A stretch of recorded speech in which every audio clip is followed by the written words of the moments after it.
Let's make strawberry pie. In the mixing bowl, combine eggs, butter, and sugar. Give it a good whisk.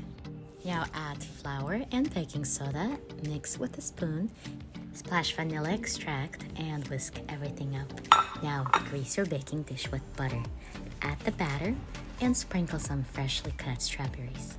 Bake at 350 for about 30 minutes. Now whisk milk, egg, and sugar until everything's combined and poured over the pie. Bake for another 25 minutes.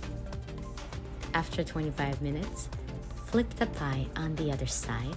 If you want, I like to see the strawberries after it's done baking.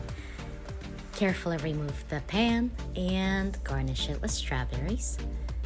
Cut a slice and enjoy it with ice cream. I hope you enjoyed this recipe. Thank you so much for watching. Bye!